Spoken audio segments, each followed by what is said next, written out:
We forgot to do everything here. All right, guys, we are here. We are live, and I got to fix the the title of the podcast. I'm a dumbass, and I forgot to change the title. I'll fix it right now. But we're here with our guest, MMA Rax. We're gonna break down UFC 319. So I know it says UFC Vegas 109. I'm gonna fix it right now. Marcel's gonna change the background.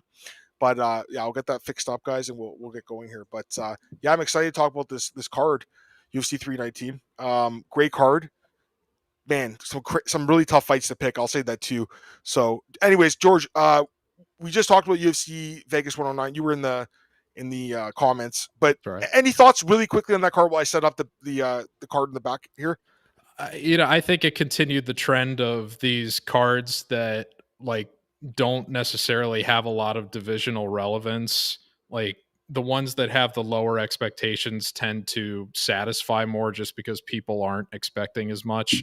A lot of great finishes, obviously. The Kazama slam. I mean, there's not many finishes I've seen where I've just been like slack jawed for several minutes afterwards, but that Kazama slam, my mouth was hanging open for like several minutes after I watched. I mean, that was crazy. Well, that was insane. So it was satisfying watch. I didn't have any action on it just because so many of the lines were insanely wide, or just didn't have a lot of value. But I enjoyed watching it as a fan. I thought it was a pretty solid card overall. Yeah, it was good. How'd you do profitability? You won or not? I didn't bet anything because of the lines. The lines were just so thick, eh? Yeah, it was not a good. I know. Some people would argue it was a great card for parlays because a lot of yeah, fair favorites enough. won. Yeah, But in my opinion, I didn't see a lot of value. I do have to ask Marcel one question about the card because I noticed we were both in the chat for the Sherdog recap show last night. And there were a lot of people complaining about the advertisement that Nina Drama was in. Oh, it was awful. I did not see it because I was watching on ESPN Plus. I saw it. So can you describe to me why it was so bad? It was like that she did like a semi Sydney Sweeney kind of thing, but then for seats for boxing. But it just looked really cringy, and she was like flashing, almost like flashing her. She wasn't flashing her boobs, but her boobs got full into the screen. Like, look what I have. Like, super awkward, you know. And I have nothing against it, but it was super awkward. But I think Adam can talk better about it because he really had an issue with it. Because, say it, Adam. What was up? Someone was asking about super chats, and I appreciate that. I talked to Nick last week about this. He wants to get it set up, so I'm just going to remind him right now. Bro's going to talk about super chat, and we're having bro. I'm asking you a genuine question. So I know. I was watching with my daughter, George. Wow! And she's like, "Daddy, what are you watching?" And it felt so weird, dude. And like my daughter, she just turned 4. And I'd rather watch her see fucking Kazama get brutally knocked into the shadow realm than see Nina Drama like putting her. I don't know what. It was so. I'm so sorry you had to deal. It was with just. that. It was just weird. Like I mean, like if my kid's not there, it's what I still think it was cringe, but it's so. It just wasn't good. What did people? Yeah. They were just saying it was like tacky or like what was the? Yeah, she's like. What do you guys think? It was disgusting. This? So really over the top kind of trying to sound horny, you know. And it was like, what the hell, you know? And it was right before it even started. And also, of course, he's fucking 60 years old. He's an old man. Of course, he thought it was awesome. Drew is an old fuck, man. He probably would go with whoever fucking troll. I'm just kidding, Drew. You know that, but. Nah, man, that was just bad, man. And I don't listen, I'm not a prude or anything, not even close, but it just didn't fit into the broadcast, in my opinion. It looked like a porn commercial or anything, you know?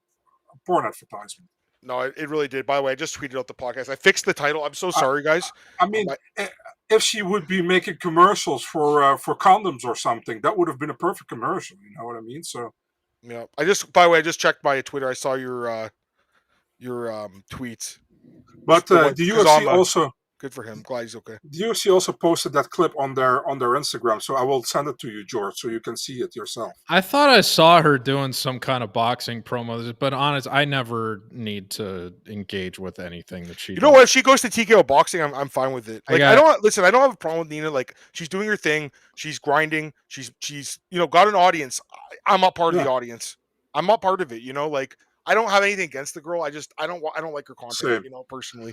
But and there you go, I George. gotta You're tell you, welcome. after living in Miami, she's a dime a dozen Latina to me anyway. So are you still? Wait, you're back in Charlotte though, or you're I'm in South Carolina, but I might be. We'll see how things shake out. How do I know at least 2 of you bozos are picking DDP? Well, you have to wait and find out, man. You have to watch these 3 bozos actually for the next hour. I'm gonna be rooting for him regardless. Yeah. So. Damn prudes. Yeah, again, I don't have a problem with her. I don't like her content, man. It's just not for me. All right, someone boot this guy. Lazy bet. Someone help me out here. Lazy bet. You know what's funny? It's always the guys, George, that are nobodies. They don't show their face on the internet and they talk shit, right? It's always those guys. So it's all good, man. I mean, listen, I'm totally fine with getting flamed. It's all good. I've been on the internet for since I was a teenager. So I'm used to it, man. It's all good, but this guy's got to go because it's just annoying. You gotta have thick skin. We have our guest here. We have George here. Come on, don't take me away from that, man. We appreciate Lazy Bet though. He's our moderator. He doesn't get paid and he does it for us, so we really appreciate him. All right, I think we should get into the card though, right? UFC 319 and Lazy Bet. No, it's okay, man. We don't know who that guy is, so all good. Overall, I'll get your guys. We always ask this, George, out of 10, kind of going into the card. So my initial thoughts on the card were like, okay, it's probably missing like one more big fight on the main card. I still feel that way, but I will say like after like going through the card today, doing the research and like really breaking down the fights in my head, this is a good card. I mean, there are some really good fights, and to be honest, guys, there's a lot of fights that the underdog can win in. So it's a really interesting card. I'd say probably an 8 out of 10 right now going into it, and I'm hoping it turns out to be like a 9. Marcel, you agree?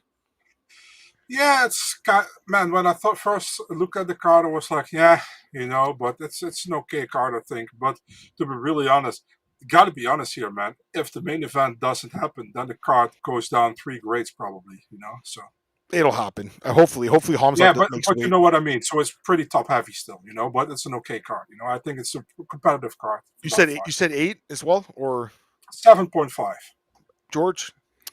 I think it depends on whether you're a hardcore fan or a casual fan. I totally agree with you that we're like, when I thought we were going to get a co-main, like the one that DDP teased about, like Patty Gaethje, or when they were potentially talking about Machado Gary against Sean Brady, or maybe even Bilal Muhammad, who's a Chicago guy, that would have made this a 10 out of 10, I think. This is the main event of the year, in my opinion. Yeah, it could be. It's the main reason why I'm attending the card, other than the fact that I grew up in Chicago and my brother really wants to go to the event. So I'm really looking forward to it. I think there's a lot of really great competitive matchups on here, but it's not necessarily any matchups that I think a casual fan is going to get super excited about. If you're somebody like us that's watching this every week, you're super intrigued by this card top to bottom. That's fair. I agree with you. If you're someone that just tunes in for the pay-per-views, you're probably really interested in the main event, but not a lot else, especially the co-main. This is such a disappointing co-main event for this card. I would honestly rather them have like Cannonier MVP be the co-main and have Pico versus Murphy bumped down to like featured bout than have that one in the co-main. I was going to laugh and be like, they could have added like a women's title fight, like the Marcel special to the card. Yeah, I think I pretty much agree with what you're saying. 8 out of 10. I've been to Chicago once. It's a cool city. I'm assuming you've been before because you said your brother lives there. I grew up there. Oh, you grew up there? Okay, cool. So that's a big reason we're going back. You've been to United Center, I'm assuming. For a lot of Chicago Bulls games, yeah. He grew up there, but he has never been there before. It's a huge fucking suburb kid. Never went downtown. It's a huge arena. It's one of the bigger arenas. Where are your tickets? Up or down? Same place I was sitting for 287. I'm front row of the stands.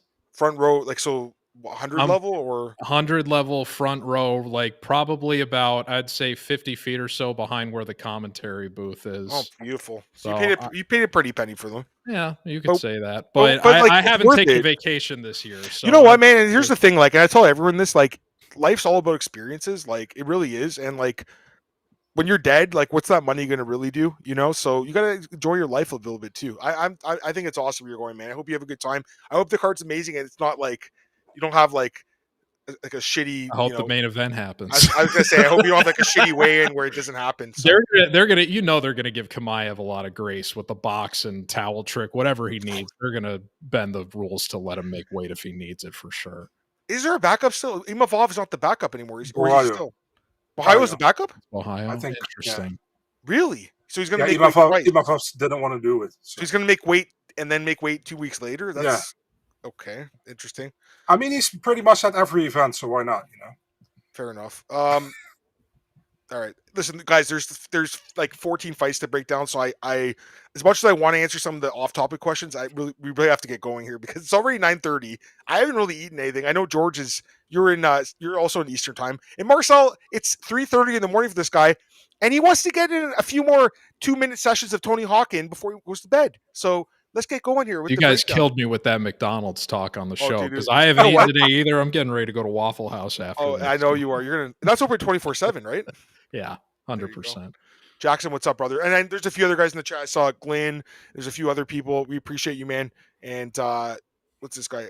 Tez Saul. He wants to give you a shout out, Marcel. Also, John, I saw you. The title, I fixed it. It was my apologies. George got us distracted, man. He jumped in, he started talking, and he was going after us for the Eric McConnell decision, and I got confused. So I'm so sorry, guys. My apologies. No, we appreciate you. Look, it's 2:30 in Ireland, man. So we appreciate you. You guys are fucking global troopers. Audience. But by the way, the Shanghai card is fucked up for you guys, right? Next week. 3 a.m. or 4 a.m. or 3 a.m. start. I'm watching it. I'm 100% watching it. Listen, this is my job. You know is what it I mean? Shanghai after this? Yeah. Yeah, that's next week. Okay. This is my job. I have no problem getting up that early to watch it. It's once a year. I can do that, man. Michal was one of the best cards last year. It was totally worth getting up for incredible. 3 a.m. Besides the opening prelim, Marcel and me got into it. We were going back and forth on WhatsApp over the Mahashate and Nicholas Mata fight. Dude, I picked Mata as the underdog. I loved it. I picked him too. I love this guy. He's fun to watch. Our friend Marcus is here. What's up? Appreciate you guys for the dedication. Shout out, Marcus helped me with trying to get my tickets to this event. So big shout out to Marcus, very generous man. I really appreciate. Wait, what happened? He did what? He got me into the pre-sale so that. Perfect. Marcus I ended up getting better tickets than what the pre-sale would have gotten me, but he was very generous, and I didn't even need to ask. Marcus is a good dude. I got to meet him 2 years ago at UFC 290. We went out for dinner. Me, Marcus, Nick, Johnny, Aaron Bronstetter, James Lynch. There's a bunch of us. It was cool. Nubian Bookstore. Shout out, Marcus. Yeah, give Marcus a shout out. Nubian Bookstore in Georgia. But it was awesome, George. And that was we were supposed to go to that card together. We've talked about this story, but unfortunately you got let go by the company we work for. So it's too bad, but I know you've bounced back. You're killing with the bets, and you don't need to work, man, because you're killing with your bets. So, I don't know about that, but you're like our boy Art. Our boy Art. Art needs to quit his job. Why is he still working? He needs to just every weekend. It's like, I won 50,000. I won 100. Like, this guy's fucking killing it. I don't know if you've been following his bets, but he almost won another $100 to win 5,000 parlay last night. So he's killing it. But all right, let's get into the card, guys. Are you saying alarm or staying up for the Shanghai next week? I'll probably sleep for like 2 or 3 hours because I go to bed late. But yeah, it's going to be. What a bitch. I mean, come on, dude. Just stay awake. No, because the thing is, my daughter has a soccer thing at 11 o'clock. It's like a... Yeah, blame it on your daughter. Just borrow one of Marcel's energy drinks. Yeah, no, but I'm going to have to go to it because her mom can't make it, so I'm going to have to take her there. So I'm going to be up. You know, I should have a couple monsters. I should probably do that. That should probably be... I thought you were calling up my mom. Marcel's mom watches the podcast. She's a big fan, by the way, George. I don't know if you knew that. No, that's why I'm surprised Marcel is as crass as he is. But he's disgusting. I love it. It's great. All right, really quickly, guys. I mean, listen. There's no odds for the tough finales. We're not going to spoil the welterweight. Please don't spoil it in the comments. I don't want you guys to. If you spoil it, you get blocked. Unfortunately, Lazy Bet will have to kick your ass out of here. But we do have the flyweight final. Do you want to talk about it really quick, Marcel? The flyweight final? Yeah, sure. You kick off. You love the Ultimate Fighter, so you kick off here. Do I love it? I mean, it was. Yeah, you jerked off to it. It's been a good season. I'm looking to see if we have odds. I don't see odds. I didn't see any. So I watched the season. So really, I skip a lot of the stuff, but I did watch some of the. I guess storyline with the families and stuff. There's some, it was an interesting season in that regard, but the fights were pretty good, But anyways, we got Alibi Ildris taking on Joseph Morales. This is the flyweight final. This fight's booked. We could talk about this one, no problem, because it's already happened. It's already been announced by ESPN. It's on their site. Don't have odds, but you'd have to imagine Libby's going to be the favorite here, right? Like he's undefeated. He's DC's guy. If you haven't seen the show, I mean, he had some impressive fights. And Joseph Morales fought in the UFC and didn't do well before. And I think, he's improved, but I got to be honest with you guys. Like, I don't think he won that fight. And even Seamus in the chat, George, he thought how do you say his name? Imanol got robbed. Imanol Rodriguez, yeah. I thought he won too because I think he did more damage. And I think Morales was kind of holding. And that's the problem with the judging. It's like there's some fights where they credit the control time, right? But there's some fights where they're, all over the damage. So, yeah, anyways, regardless, I think Morales is an okay fighter. He's better than his first stint, guys, but I'm all over Libby in this fight. I'm really curious to see the odds. I'm hoping that it's a short line to open, but even if it is, bet online's going to open, it's going to get fucking hammered. It's going to get hammered. To me, he should probably be what do you think, George? Like minus 300 in this fight? Is that seem accurate? Yeah, I'd probably say that's about where it ends up, if not getting a little bit north. There's going to be a lot of people emotionally betting against Morales, even though it's not really his fault that it was a robbery. But I still feel like Imanol pretty clearly won that fight, and it was bad. And by the way, I think they'll sign that kid. I think he'll fight in the UFC eventually. I think so too. I would hope, and I was talking to you about this, that Brandon Moreno, takes him under his wing because he also lost on Ultimate Fighter as a flyweight and ended up becoming UFC champion. Rodriguez is only 25. I would hope that he kind of brings him along. But yeah, I like Adiris a lot in this fight too. I think he's probably going to get it done. Yeah, Marcel, I'm imagining. I mean, did you watch any of the fights? I've seen the fights. Yeah, I've seen the fights. So he wins then, right, for this kid? Man, if you're going to do some illegal stuff, you always make sure that you got Adiris with you because you always have an alibi, and he's going to win. I'm sorry it was so bad, but I had to make him. Alibi Idris or Alibi Idris, whatever you're going to call him, he's going to win, I think. I think he beats Morales. Idris Elba, that's what his name is. So True, by the way, True just sent me a message on Discord. True, I mean, we're talking about the tough finale. There's 2 fights on this card. One of them has not been announced yet because the fight happens Tuesday, but the flyweight title, you can go look at. It's on ESPN. I just checked. It's on their site, so we're free to talk about it. But it's the first 2 early prelims on the Chicago. There's 14 fights in this card. It's a lot of fights. George, you're obviously going to be there. I'm assuming like 5 o'clock. I wasn't going to watch this tough season at all, and then once I realized the finales were happening on the card, I said I need to just marathon the whole season so that I'm invested. And now I'm totally all in. I'm ready for it. Yeah, True. You should go back and watch the fights. At least watch the fights. You don't have to watch the whole thing. But what's up, MMA Locker Room? But we're going to talk about him in a second, Nursulton for sure. All right, let's get into the other fights here, guys.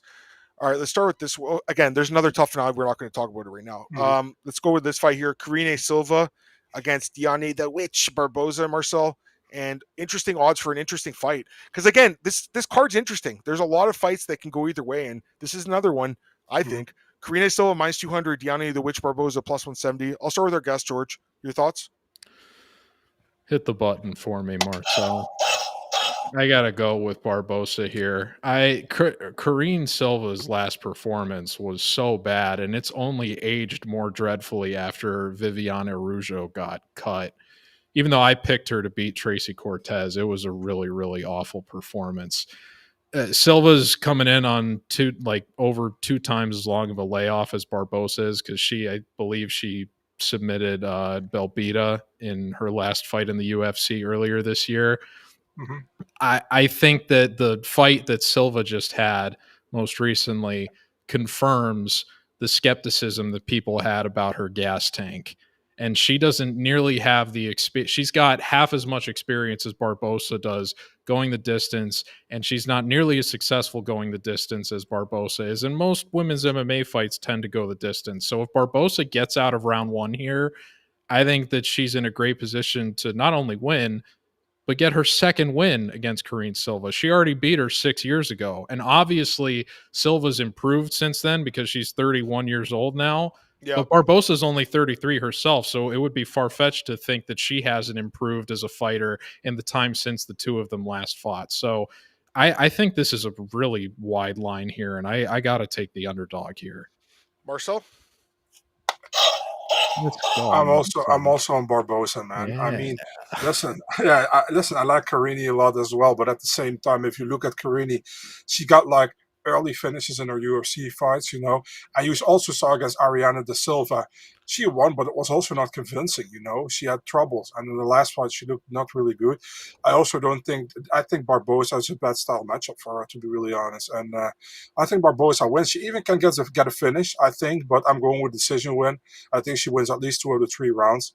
I'm on Barbosa here. The moment that fight got announced, I was like, Barbosa's going to win this one, and I'm still convinced that it's going to happen. So I'm an idiot, and I didn't realize this was a rematch. The first fight was 6 years ago in Brazil. Yeah. And Barboza won. Guess what, guys? I didn't even care about that because guess what? Hit the button for me too. Let's go! Triple consensus off the bat. Let's go. Like, listen, man. I'm down on Karine after that last fight, dude. She looked like terrible in that fight, and I think Barboza's the real deal. I think she's very good, and she's getting better, in my opinion. Yeah. She looked amazing. I mean, listen, let's be honest. Like, Belbeats is not that good, so whatever. But like, I think she's looked really good. I mean, she's just improving every time I think we see her. Strong striking skills, good ground game. I think the Ernesta wins looking better as time goes on. And the losses don't look bad either. The losses are to pretty good fighters like Miranda and then even the earlier ones in her career. Karine's, to me, Marcel and George, like kind of a one-trick pony, man. Like she's got the ground game, she's got the subs, but other than that, well, Barbosa has that as well, She's got striking too, I think. Yeah, I agree. I think Karine's sub or bust, and I think that Barboza can counter her on the grappling, and I actually think you're going to see Silva like pulling guard in this fight. That's kind of what I see happening in this fight. She's going to get desperate. So she's got more finishing upside than I think your average women's MMA fighter, but she doesn't have the gas tank to sustain the fight and the cardio too. I should have mentioned that. We've seen Barboza go 15 minutes, and I think her cardio is getting better. I like her, guys. I'm like, this line is plus 170. It's a tasty line, isn't it? I know you're betting on it, George. Maybe this will pay for the tickets itself if this bet hits for you, my friend. But are you guys not surprised that Barbosa is actually the underdog here? I'm not surprised because Karine's probably fought better fighters in the UFC, right? So yeah, but the odds seem really wide. I don't. Also, it's short notice, right? Isn't it? Because she was supposed to fight JJ Aldrich, and I think this is a much tougher matchup for her than Aldrich was. Aldrich is a decent fighter. We've talked about JJ many times. She's like bean potatoes, decision type. Like she puts in an honest 15 minutes. She does. But know what's fun, George? It's like when we had like Aldrich against Ariane Lipski back then. It was still Lipski, and we were like, "Yeah, Aldrich is the love of the card. She's definitely going to win it." Then Lipski completely overwhelmed her. Too funny. Anyways, I'm really glad we started the card off right here, guys, with a triple consensus dog. Let's fucking go, boys. Let's go. All right, interesting fight here too. I mean, this whole card just full of fights that are really, really intriguing, and we got a middleweight bout between Bryan Battle moving up in weight against Nursulton Ruziboev, and the odds for this one these odds are also interesting. I think I keep using that word interesting, but I really feel like that says a lot about these fights. And like you said, George, these are for hardcore fans, and this is a really good fight. And the fact it's like the second early prelim, or I guess it'd be the fourth because the top fights, but it's buried on this card and it's a good fight. Bryan Battle minus 175, Nursulton plus 150. Marcel, I'll start with you this time. Your thoughts? Of course, starting with me. This is a difficult one. Of course, that's why I told you I was going to. Yeah, you motherfucker. I mean, close fight, I think. You look Bryan Battle last time. He had difficulties against Randy Brown getting the weight. So, and I honestly thought that he also could have lost that fight. That was a close fight, Nursulton Ruziboev, he got that win over Eric Mechanico.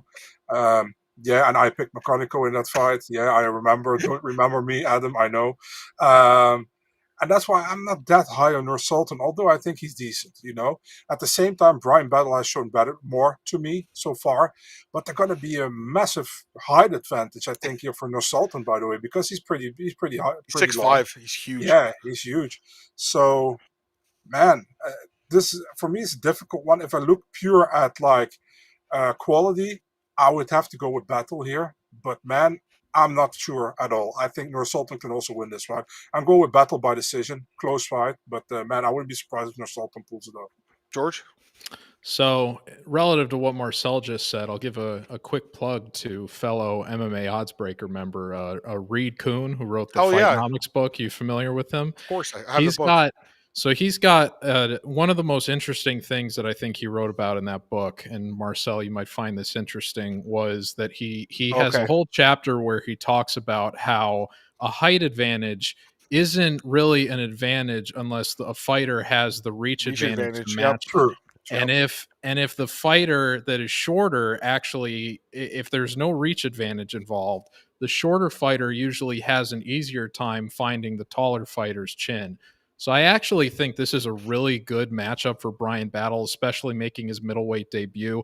I don't know how long he's going to stick around the weight class, if he's going to try to make another run at welterweight, but I would have to imagine after the amount of times that he missed weight at welterweight that the UFC is probably trying to kind of force him up here. That being said, I feel like this is a pretty big step down in competition from Randy Brown, regardless of whether you feel that he actually won the fight against Randy Brown or not. I feel like if Randy Brown went up to 185, he'd probably beat Ruziboev, no problem. So I feel good about Battle in this spot. I can't imagine the UFC would want to set up a tough winner to fail on a card where the tough finales are happening so soon before this. So I like Bryan Battle here. I don't know if he's going to get the knockout, but I'll probably say it ends up being a clear decision. Ruziboev has fought 47 times in his MMA career. And the last fight he had against Stoltzfus was the first time he's gotten a unanimous decision win in a 3-round fight in 47 appearances.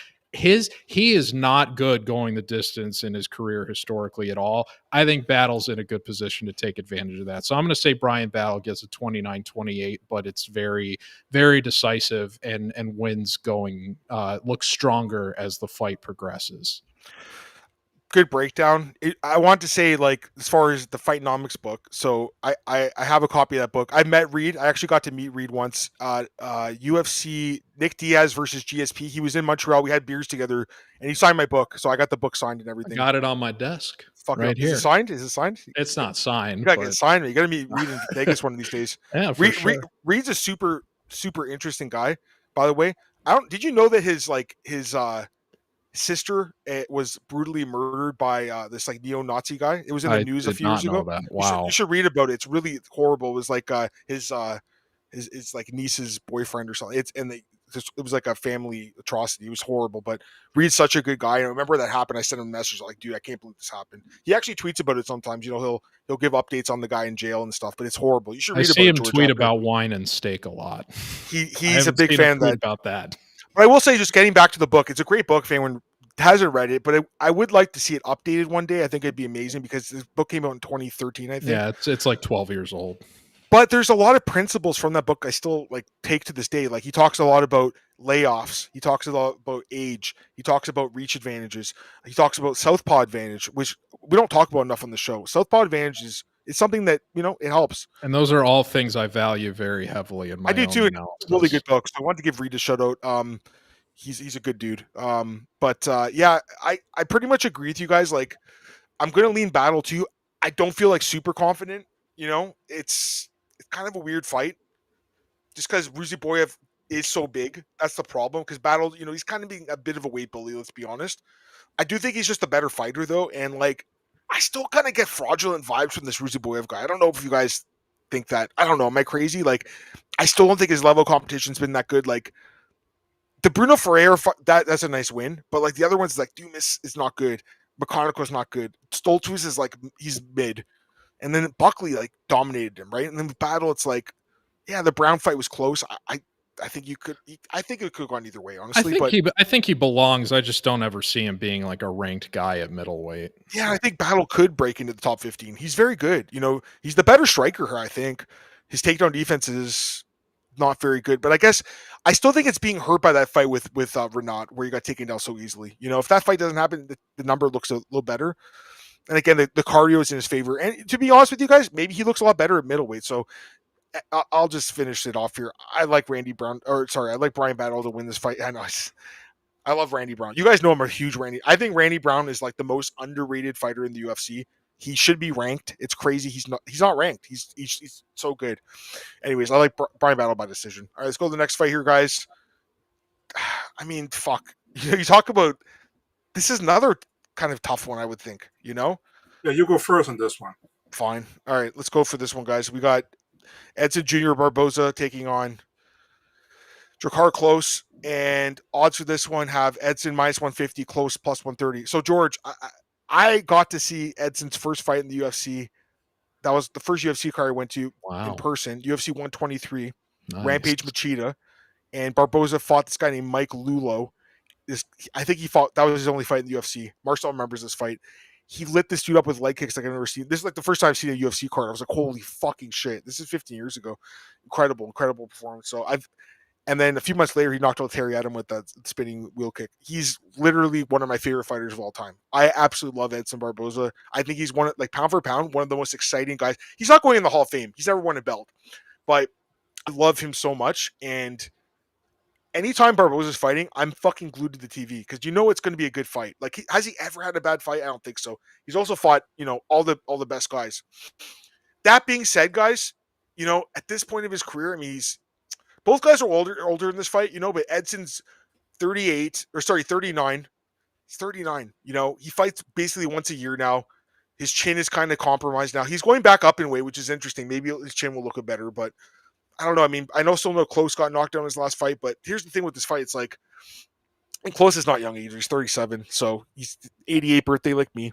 So we're getting up there in age, George. We're getting old, man, quickly. But I think with Klose, like, I have to pick him here as a dog because I feel like, yeah, I'm going to take Klose just because while Barboza is the better striker, I think Klose is the better MMA fighter, and I think that he can mix in grappling and get takedowns at points in this fight. Barboza's takedown defense is pretty good, but I still think that Klose I think he could win a greasy decision. I think it's going to be a greasy decision type of win because he won't win it cleanly. If it's just on the feet, he's going to probably get knocked out, but I think he's going to get takedowns. I think he's going to, cage control. And Barboza at this point of his career, almost 40, I can't trust him anymore. So I'm taking the dog, guys. Marcel? George, how old are you? I'm 31. I'll be 32 in November. Nice. We're a bunch of old fucks, Adam. Well, True's older. True's like 60s in the chat right now. Yeah, True always saves us, because he's always the oldest. But Marcus is older. Marcus is about 45 or 50, I think, right? So he's older as well. But yeah, we're getting up there, man, for sure. It happens fast. Life comes at you fast, George. Like, one day you're gonna have kids. You're gonna have a white picket fence, man. Some people think I'm an upperclassman in college, and some people think I'm like in my mid to late. I thought 30s. you were in your like late 20s, honestly. So there you go. You got a baby face. You're like True. You got a baby face. Oh, that's so kind. Marcel, are you taking the dog here or the favorite? Yeah, man. I mean, this is a very hard fight to pick, in my opinion, because if Klose gonna stand in the stand-up war with Barboza, he's gonna lose it, I think, But if he fights smart, and he can fight smart if he wants, he can win this fight. And I think Klose knows that as well. So I gotta go with Klose here. So I'm also picking the dog here. But it's like, yeah, I know. I don't feel super confident about it, but same. yeah. And I see George looking like, what the hell? Why am I on this podcast? But you can go against us, dude. So let's go. Why would I ever go against you two? Oh, are you serious? No way. I put the pick out at 7:00 on my Twitter account. I didn't see it, George. To be fair, I didn't. It's okay. But I wouldn't really. So we have out of the first we have two triple fights, consensus dogs. Do you see it happening the same way, like kind of grappling heavy? Well, couple things. Number one, Klose, after watching what Elijah Smith did to Kazama, is going to come out inspired seeing a fellow MMA fighter pull off a slam KO the same way that he did to Joe Selecki a couple fights ago. Yep. Now, I know he's coming off the he got knocked out by the Alvarez. Alvarez, who's amazing. I think, by the way. But Alvarez is a guy that could fight up at welterweight, potentially even middleweight, and he's fighting at lightweight. Versus Barboza is returning to lightweight after doing a stint at featherweight, so it's two totally different sizes of guys. And that performance Barboza had against Murphy. Granted, it's Murphy. He's fighting in the co-main event on this card. He's obviously talented, regardless of whatever you may think about him as a point fighter or whatever. That being said, very, very uninspired, bad performance. I think only one judge gave him one round and the other two scored at 50-45. Yep. So I hate, forgive me, Adam, for slandering one of your favorite guys, because he is obviously very entertaining. He's a box office guy, but Klose is a guy that has only lost one decision in his entire MMA career. Yeah. And he does, for better or worse. He fights smart and he fights to his strengths. I could see Barboza winning this fight on damage, but if Klose fights the way that I expect him to, I think that he's going to keep this fight on his terms and avoid any compromising moments, and he's probably going to get something like a 29-28 decision, maybe a split, maybe unanimous. But I got to go with the underdog here too. So I'm in agreement with you guys. Let's fucking go. And by the way, with Edson, I just checked 13 bonuses in the UFC all time, and his 9 knockout wins. So, I mean, he's just pure excitement. And that Mike Lulo guy I mentioned, the one he beat in his debut, Marcel will remember this guy. He fought a second time. Do you know who the other guy he fought was? He also lost this fight. Will Campuzano, I have no idea. No, it was this guy named Robbie Problems Peralta. Do you remember him? Or yeah, the bald guy. Yeah. He actually had some power. He had some serious knockout power. This is a little bit before your time, George. You're a young whippersnapper, so this is a little before your time, my friend. But yeah. All right, I'm fucking pumped because I gotta be honest with you guys. Coming into this card, I'm gonna seem crazy taking all these underdogs, and then we've got a triple consensus 2 times. Let's fucking go. I've got a couple more in the chamber. I got a couple more dogs too, which is crazy. Woof. All right, let's go. Next fight here, guys. We got a not this one though. This one's kind of interesting though, in a way. I mean, Alex Hernandez, Great Ape against Chase Hooper, and the odds. Chase is a big favorite, right? Yeah, Chase is -280. Great Ape plus 240. I mean, I'm gonna pick Chase. He's just looked better. I mean, straight up, he has. But like at the same time, like I don't know, man. It's kind of I wouldn't lay the juice on Chase in the spot. Like I don't like those odds just because. Yeah, he's looked better. I mean, his grappling's out of the world. His striking has gotten better, but I mean, Hernandez does have solid takedown defense, and he's the better striker probably still. So he theoretically could win this fight if he sprawls and brawls. But again, I know he's not that old. He's 32, but he's a guy that seems to be on the decline despite the last 2. He has 1-2 straight fights, but like you could really argue he lost to Kurt Holloway and Austin Hubbard too. I don't know, man. I can't pick him here. I'm just saying, like, I don't trust Chase at -280. George, you already said you're picking Chase. I'll buy any of the Chase Hooper stock you're willing to sell. Oh, you're going to bet on him that too, matchup or other. Well, I mean, we'll see how it goes. He was, I think yesterday he was kind of in the 270 range. Now he's jumped out to 300, and that's obviously less palatable. But I'm just high on Chase Hooper generally. I think he is the most entertaining scrambler in the UFC, bar none. And I'm someone who, in picking Hernandez against guys like Holloway previously, I've been somebody that's been willing to defend Hernandez's gas tank. But I think in this matchup against a guy at Chase's age with the way that he fights, if Hernandez can't spark Hooper the way a guy like Steve Garcia did, the longer this fight goes, I don't see his gas tank being able to keep up with the way that Chase fights. And I'll say this too. Since that infamous Dariush knockout that kind of really drastically altered the expectations that people have had for Hernandez throughout his UFC career, because that was his debut. Yep. Here are the people that he's knocked out in the UFC: Chris Gutzenmacher and Mike Breeden. That's it. Boy. So as much as you can say that he's this big power puncher or whatever, it hasn't really translated to most of his UFC career. He's not a guy that's really putting guys out. Hooper's been knocked out before, but that was down a weight class. I think moving up to 155 was the best thing for him long term. Sure. I see him getting a submission here. I think it happens in the second round, rear naked choke. Marcel, Hooper? I pick Hernandez to lose against Hooper here. I thought you were pulling a fast one on us.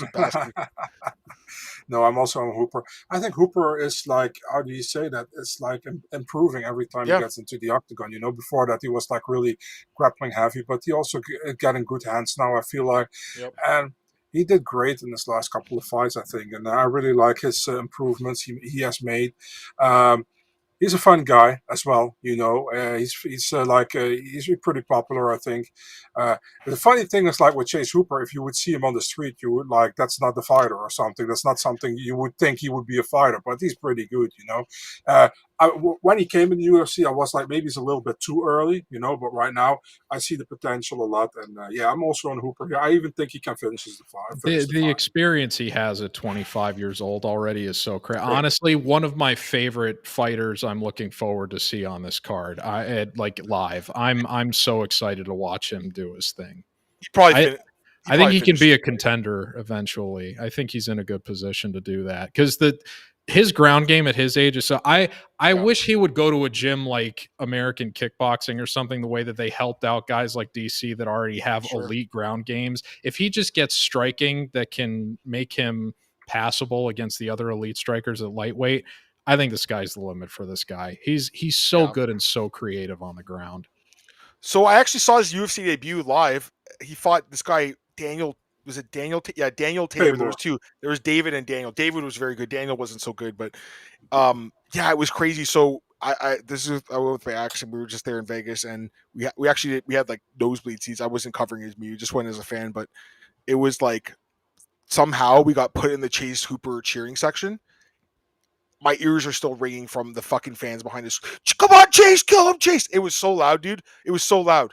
After that, they were fine. They shut up after that. But like, I think these people left. They didn't even watch the Covington. The 20-year-old energy, man. It was crazy, dude. But I remember vicious finish. And I've always liked him, and he's had some bad performances. Like the Steve Garcia fight was crazy bad, but really looked better lately. And loss that's aged well, though. Most people didn't respect Garcia back then. Garcia is great, right? So really, for me, the Slava Claus fight though, where his striking looked like, Anyways, crazy. He got a knockdown on Borshad. I feel more confident now. Yeah, I know, right? I feel more confident though, guys, after talking to you about it. But it's still like, again, theoretically, I mean, Hernandez could sprawl and brawl, but probably it's an MMA fight, man. Anything can happen. You're right, and that's why we watch the fight. That's why we break them down here. So let's go to the next fight. And this is another fight where, again, theoretically, if the underdog sprawls and brawls, they can win the fight. Loopy Godinez against Jessica Andrade. Let's get into this one, boys. Loopy minus 150, Jessica plus 130. Marcel, I feel like I haven't started with you much lately, so let's go. You start this one. So interesting fight, man. I think Jessica should remain at 115. I really don't want to see her go back to 125 because she just got out-muscled by these girls. 115 is good. Loopy is a fun fighter, but she's inconsistent, and for some reason she always finds a way to lose a fight she could win. Give me Andrade, definitely, by the underdog. I'm picking her. Andrade shouldn't be underdog here, in my opinion.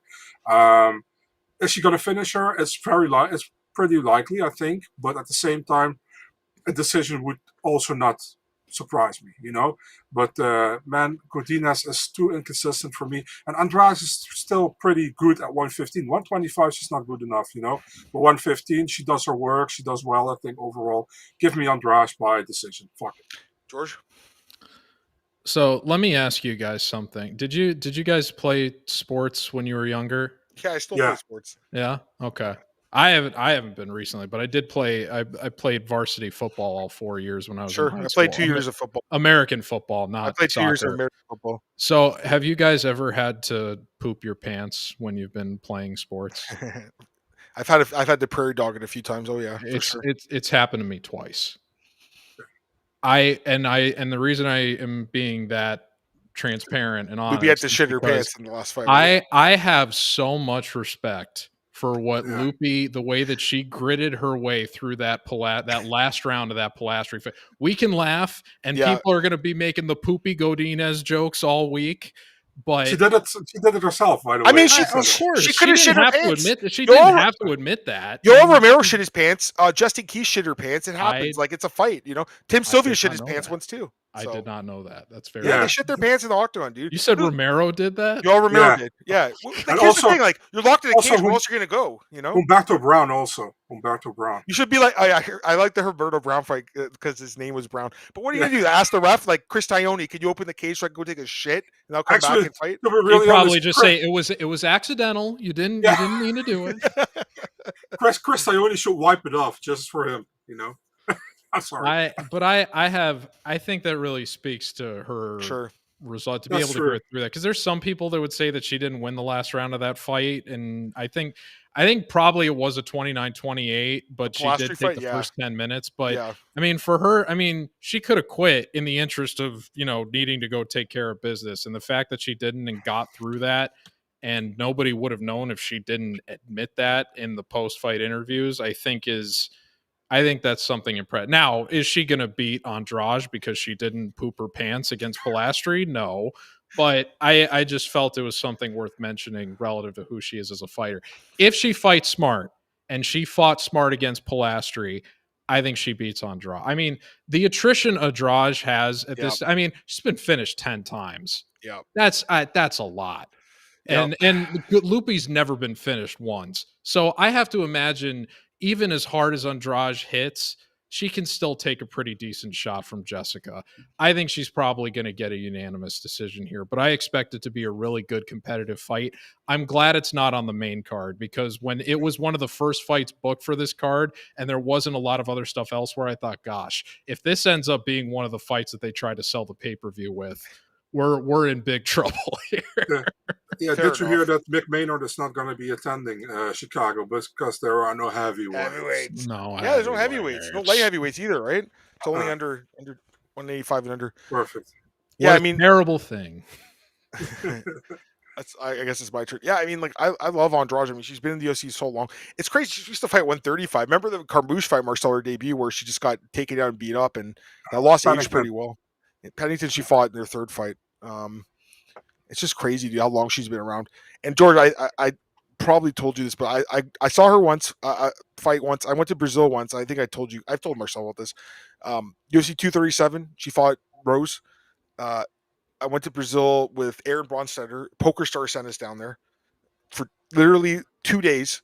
We got there, I think Friday morning. We left like Thursday, got there Friday, stayed, and then left on Sunday. It was like 2 days of just, I don't think I slept. And it was super cool.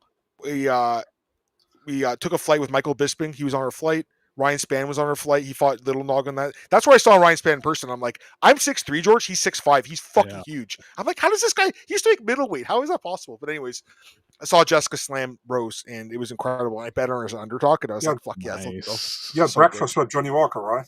We had dinner with Johnny Walker. We had lobster with Johnny Walker and Lucas. That's his manager. You've seen his manager before. He's that guy with the big fro. He's the manager of a few other fighters. But anyways, just to throw that out there, just because it was a super cool event, and that slam knockout. I still remember that slam knockout. It was fucked. It was just brutal. It was just like last night, like you thought Rose's neck was going to break. You know, it's so dangerous, right? But as much as I love Jessica, just to finish that, the next morning, so I think I slept like 2 hours, and then Jessica probably didn't sleep at all. She's in line to check out of the hotel. I was right behind her in line. I literally was just like looking at my phone. I go in line. I looked up. Jessica Andrade with her belt was in line in front of me in line, and I had to talk to her. I'm like, oh my god, I can't believe, you know, that was incredible, and got a picture with her. It was super cool. Nice. I wasn't there as a journalist. I was just there as a fan, so it was okay. But an awesome weekend, 2 days, never forget, man.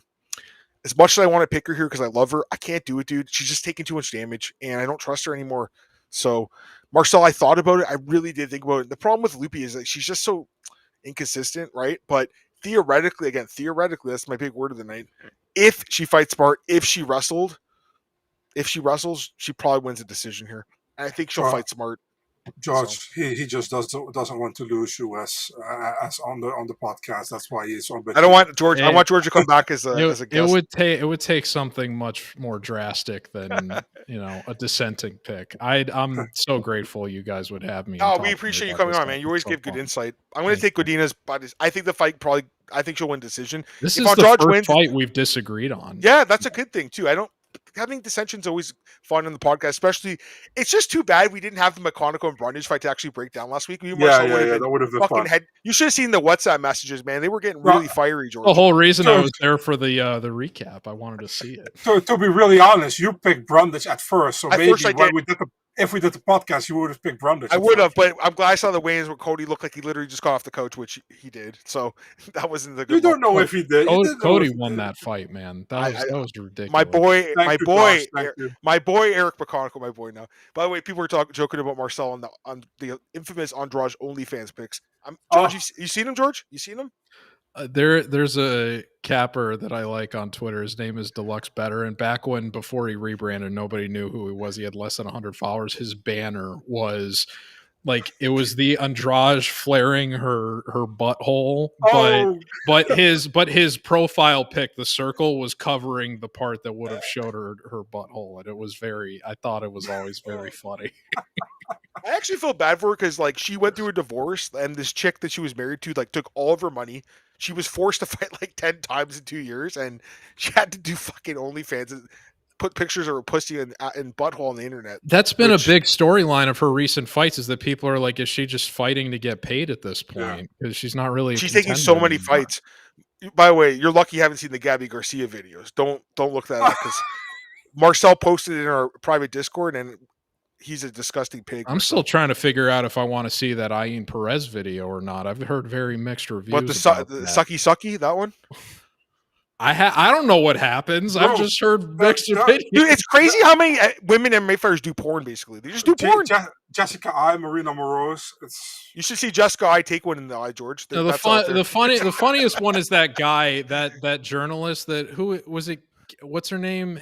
Kay Hansen, I think. Yeah. Yeah, somebody on Twitter was asking for the link to the video, and some MMA journalist who's like credentialed gave him the link to it or whatever. Marcel's a credentialed journalist. I can't remember who it was, but it was so funny.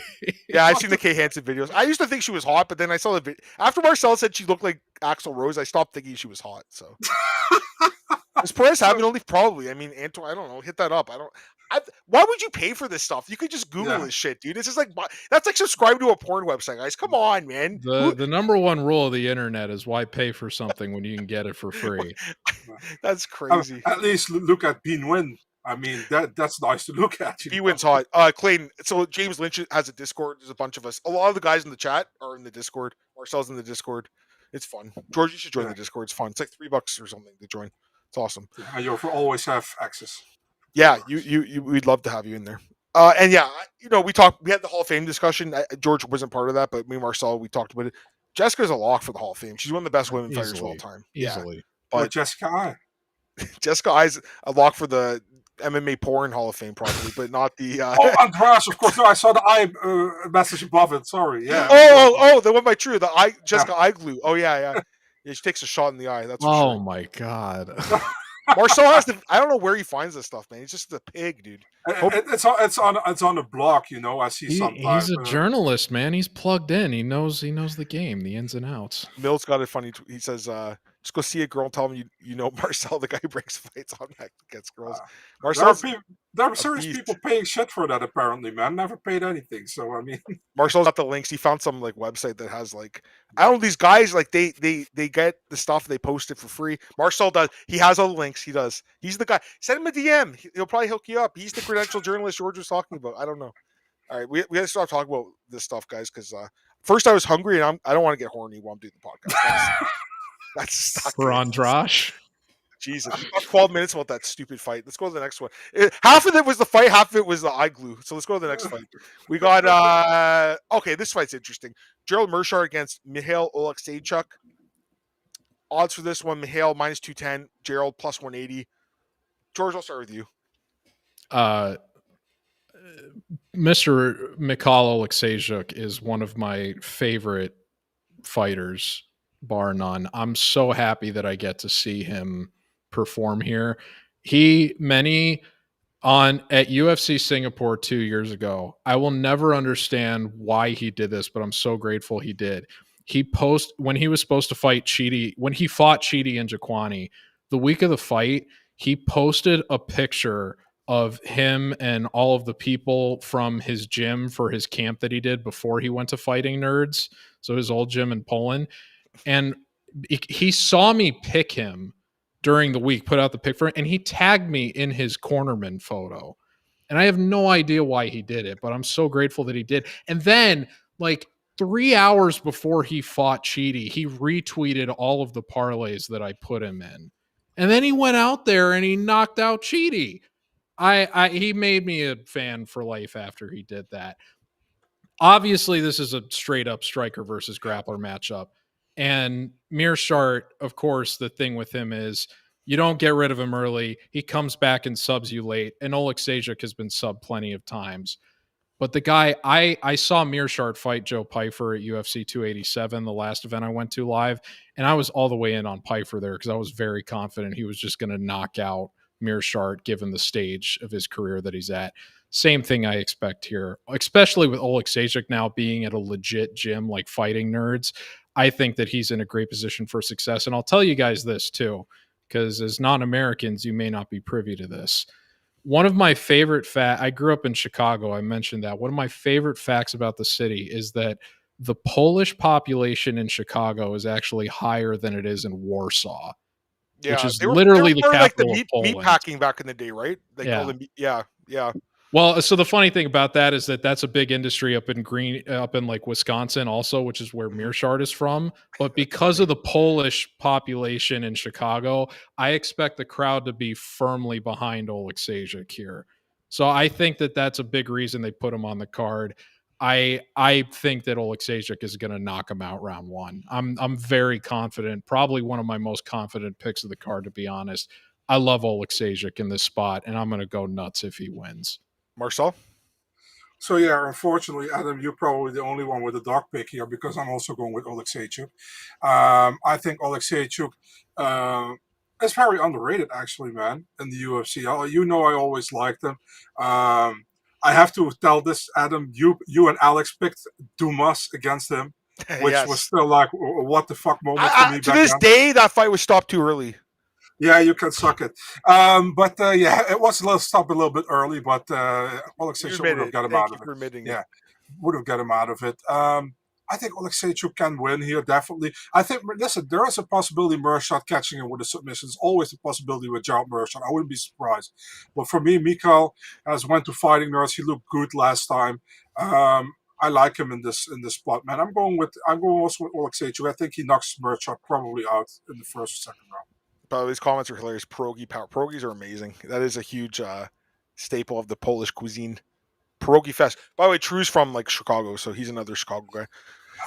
All right, so you saw the Party Shop podcast last week. That's why you said because you mostly go for Meerschaert. I always pick Meerschaert. I always do, George. I mean, no, wait, I didn't pick him yet. Wait, just wait. Okay. Maybe I have a trick hidden up my sleeve. Really? I always pick him because, like, I mean, like, I think he does have the most submissions of all time, right? In middleweight, so like, he's incredible at getting them. But the problem is, it's like he really is getting up there in age and attrition too. You know, so it's tough. It's a tough one to call because if this was the Michal that's still training with those guys that look like Marcel in Poland, I don't think I could pick him. But he's training with like Kyle Bahayo and all these. He's training with legitimate guys at Fighting Nerds, and I look at the pictures. He looks fucking shredded, dude. And it's like maybe this guy's really turned the corner. I don't know, but man, I as much as I want to pick Meerschaert, I've been on the fence about this one. I just wanted to hear you guys' thoughts. That's why I asked you to go first.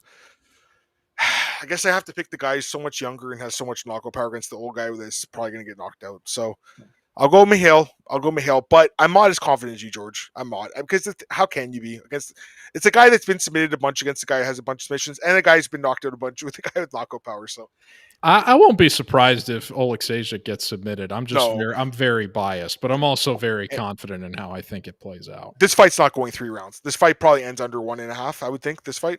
I hope so. You're betting under. I don't want to see this go the distance because Meerschaert might win in that case because he's controlling him. Uncle Weezy's from Chicago. He's a good dude. I watch his show sometimes with what's the other guy?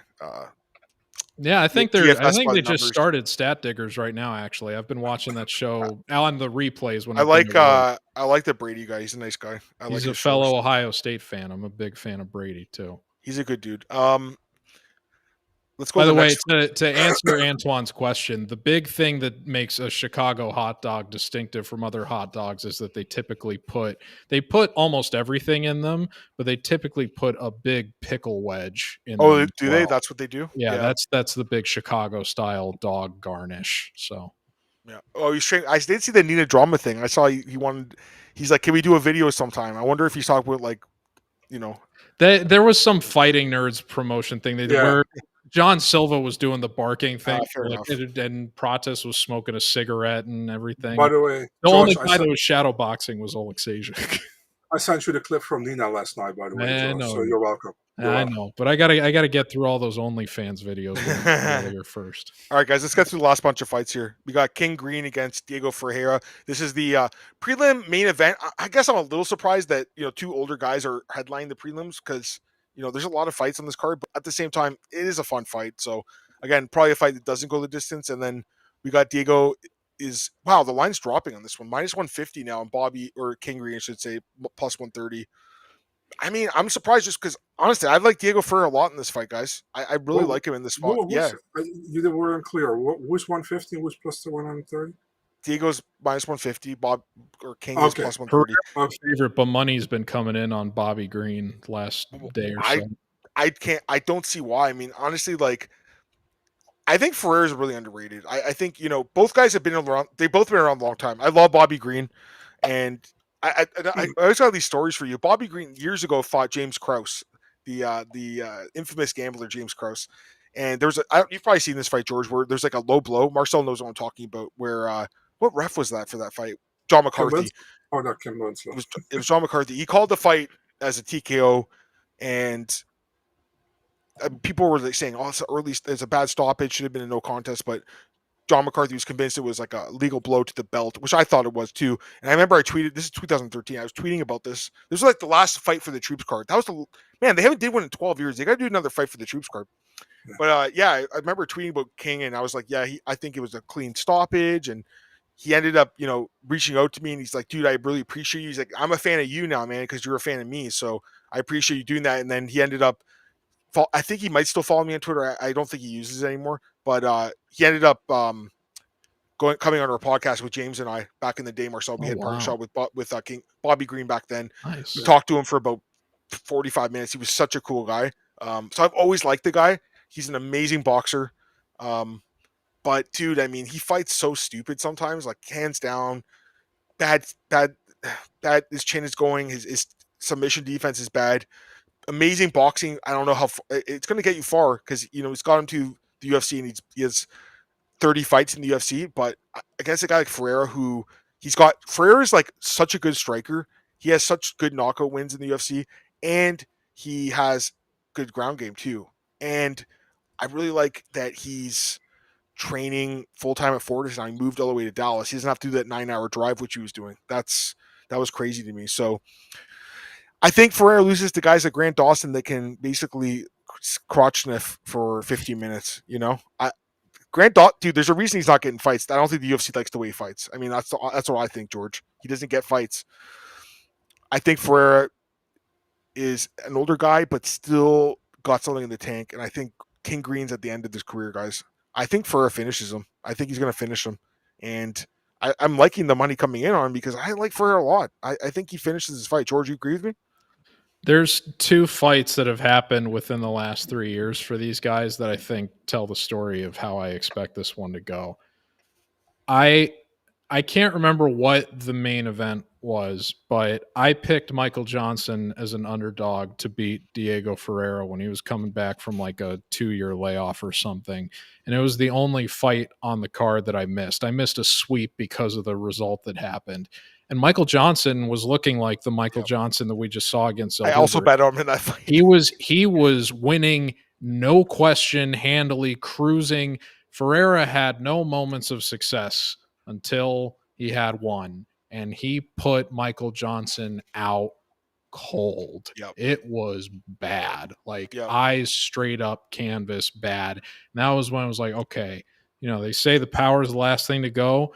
We don't know how much Ferreira has left after this layoff, but he's clearly still got the power after what he just did, and he was favored to win that fight. Bobby Green, I picked him as an underdog to beat Drew Dober. And same story as that Ferreira-Johnson fight.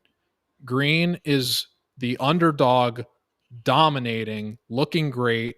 Dober has one moment of success and it wasn't as bad of a knockout as what Ferreira did to Johnson, but he still knocked him out TKO finish in the second round. But the same story. And that was before Green got all that unnecessary damage from the Jalen Kerry Hadley, the referee, stopped that way too late. Right. And now he's coming off of that wheel kick knockout to Roofy. So the guy is taken way, just so much attrition since that Dober result. Yeah. And I think that the way that those two fights played out is the same way that this is going to. I think Green, just because he's fought the higher level of competition, more battle tested, is going to be looking pretty good. And the people that bet on him are going to be feeling good about themselves for the first half of the fight. And then Ferreira is just going to have that one moment where he capitalizes on Green and Green gets put out cold. So I'm glad the money is coming on Green because I was worried I was going to have to do a little bit more taping for this to find out if I wanted to bet Ferreira at 200, given how I just said I think the fight is going to go. But now that it's in the 100 range, I feel good firing away on him. I think that Ferreira is going to win second round TKO. I think he finishes on 2. Solid, you agree? Yeah, man, I was on Ferreira the moment this fight was announced. You know, I like Ferreira a lot. He had a great win over Rubeski. You know, and not so great against Dawson, but I don't think Green will do the same that Dawson did against him. I also picking Ferreira here. I don't have much else to say. I think he finishes him probably second round for me, Ferreira, TKO. Yeah, no, fair enough. All right, let's go to the next fight here, guys. We actually got to the main card finally. This is the opening main card bout, which I got to be honest with you guys, I kind of feel like this fight's out of place as the main card opener, personally. But we got Tim Elliott coming back after like a 2-year layoff, taking on Kai Asakura, and I mean, George, it looks like a setup fight, right? So the odds for this one, minus 270 Kai, plus 210 Tim. Listen, Tim is a veteran. He's been around forever. Got a lot of respect for this dude. He's incredible chain wrestler. He's very tough. Like, I think he's been knocked out once in his whole career. He's very, very tough. He's been on my radar forever. I mean, I think he was at Jens Pulver he beat years ago, and that's how he got in the UFC. It's crazy. And then Kai, like, coming into the UFC, tons of hype, and then he looked completely out of place. He should have never got a title shot in his debut. I stand by that. Like, didn't deserve it, and then got, demolished in, a minute or under 7.5 minutes, under a round and a half. That being said, I mean, like, the guy's still, like, super athletic, huge knockout power, and, if he keeps his sanity, he can win. But, like, again, Tim has the wrestling to make it interesting. I'm picking Kai by knockout, but, like, I mean, I don't have an interest in betting on this guy right now, guys, at minus 270. It should be a setup fight against an older guy who hasn't fought in forever. But, again, like, what if he doesn't knock out Tim early? What if Tim, can wrestle? Then it's like, why did I just lay minus 300 on this dude? So I'm picking Kai by knockout, but it's not like a super confident one. George, any quick thoughts? I've always been pretty biased against Tim Elliott ever since the Ulanbekov fight, where he even admitted afterwards that he cheated to win and basically didn't get like you were complaining earlier about how they're never taking points or whatever. That's one of the textbook examples. I feel was it grabbing gloves or something? What was that? It was a lot of things, but yeah, he did. That was one thing he did towards in the third round, was that he was grabbing the glove and stuff to avoid getting finished, because Ulanbekov looked like he was going to finish him at the end of the fight. Yeah. I mean, I picked Victor Altamirano as an underdog to beat Elliott. Like, that's how much I've not had a high opinion of him, like in the 3 years that I've been analyzing every fight pretty closely. But I got to be honest. I mean, that performance Asakura had against Pantoja was so bad. I agree. And Elliott has unquestionably had the higher level experience, I think, between these two guys, even with Asakura having 2 fights against Manel Kopp and Ryzen being one of the better, if you want to call it, regional promotions, at least promotions below the UFC. I still think Elliott is the more seasoned guy between the two of them. The other thing, too, is, most of the times Elliott's been finished in his career, it's been by submission. Yeah. Asakura hasn't won a fight by submission in 9 years. Yeah. So I don't think that he's going to be able to capitalize on the most likely path to victory that would be there for him finishing Elliott. I'm staying away from this one. And usually in cases where I have the underdog graded to win, I will just pick them outright. I'm not going to pick them here, but I'm going to say Elliott gets the upset. Okay, hit the button for him. I just don't. I think that he's the more battle-tested guy, Sure. and I think he's going to do what he needs to do in order to get a 29-28 decision here. And I do agree that this kind of feels like a setup fight, but because obviously the UFC doesn't. I mean, they probably paid a pretty penny to bring Asakura over from Ryzen, but What's that word you use? Promotional. What's the word? I say like promotional incentive. I call it That's the what it's promo called. push. I love it. I love He's it. definitely got the promo push. But Elliott, I mean, didn't Elliott win Ultimate Fighter? Did, and he fought. Yeah. Someone was talking about the DJ fight. He got the title shot after that. This is a card for tough, man. He also, if I'm not mistaken, he was up on the cards against Chimaev, right? He was up on the scorecards, and that's another key thing. He was going to beat Chimaev when Chimaev was like a minus 400 favorite. But if Chimaev finished him round 3, but if he didn't, he was going to win. There's no doubt based on how the judges scored the first 2 rounds. Let's see who Marcel picks. What are you thinking, Marcel? To be really honest, I think Asakura might knock him out, man. To be really honest. But if Tim gets him to the ground, I mean, Tim is probably better on the ground overall. You know, Asakura really needs to have it from his striking. I think Asakura is flashy, man. I've seen a lot of his fights, to be honest. I think he's good, you know. I agree with Adam. Shouldn't have gotten the title shot, for sure. But... yeah, to be really honest, I think Elliott is an older guy, hasn't fought for some time. His last fight was against Sumodarchi, but I'm not that high on Sumodarchi, to be honest, but it was a good win. Yeah. Now I'm picking Asakura here, man. I think Asakura stops him as well. First or second round, TKO.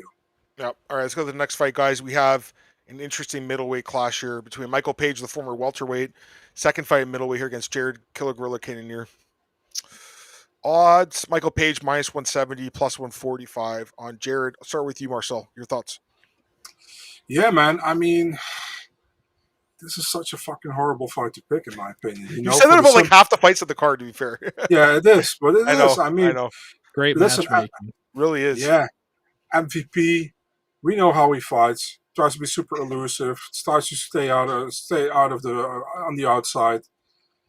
It's normally, I know a lot of people love him. I think it's fucking boring to watch, you know. But I mean, a lot of people love him. I think he fought like 75% of cans in Bellator. You know, 25% were legit fighters, I think, or really good fighters. But I felt like Bellator let him fight way too long under what he could do. You know what I mean? So now he's fighting Cannonier. Cannonier is super legit, man. The thing is with Cannonier is getting older. But he's super legit. I think he looked good against Rodriguez, man. You know, he finished him. Against Imavov, I thought it was an early stoppage, but that's my opinion. Yeah, I agree. I mean, it's everybody's opinion. MVP is the favorite, right? Yeah. Yes.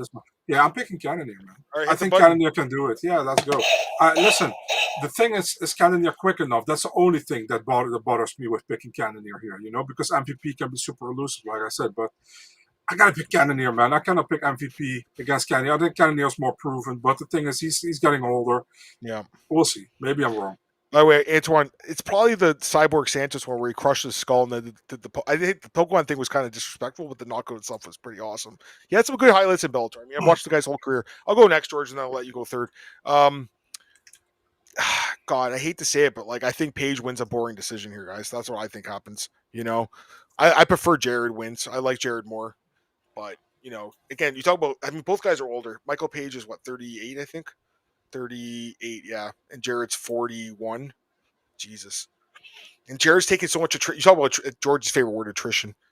You know, 2 knockdowns against Gregory. I know he won, but he took a lot of damage. Knockdown against Bahayo, did technically get stopped, although I think that stoppage was bad against Imavov. So again, eating a lot of damage. Page, he's been knocked out by Douglas Lima, but it was a while ago. Man, I thought he looked really good against Sher Bullet. Marcel was on that. It was a great pick. I think he's looked good he's looked pretty good in the UFC. He had a good win over Kevin Holland, and the Ian Gary fight was very close. I mean, it was very, very close. So he's looked good in the UFC. But it's just not, to me, not that fun to watch. George, I think you're going to hear the crowd booing this fight. That's what I think. That's my prediction for this fight. He's going to have his hands at his waist, dancing around, clowning around, putting on a show, but not like a fun show to watch for the fans. A fun show to watch for him and the people that are going to cash the Page by decision tickets, because that's what I think happens. Michael Page, decision, and he's going to get booed. That's what I think. That's my prediction. George? If it does happen, I'll be able to take it because the first UFC event I ever attended was 274, and that means I saw both Shogun Rua versus OSP2, Oh my god, which was booed almost the whole time. Horrible and fight. Well, I saw what is almost universally considered the worst title fight in UFC history, which was Rose versus Carla Esparza 2. George was front row for that one. I wasn't front row. No, I wasn't front row for that one, but everybody, phone lights out, booing. People during the Rose Esparza fight, I have a video of it on my phone. They started doing the wave. Like we started doing the wave. It was so bad. So if this one gets booed because MVP is, successfully managed to make it the sniper's pace he wanted, I'll be able to tolerate it. Just really quick, just before you, this isn't a bigger cage. That's something we don't talk about enough either on the podcast. I think it really favors Michael Page. He has so much more room to maneuver. Go ahead, George. That's a good point.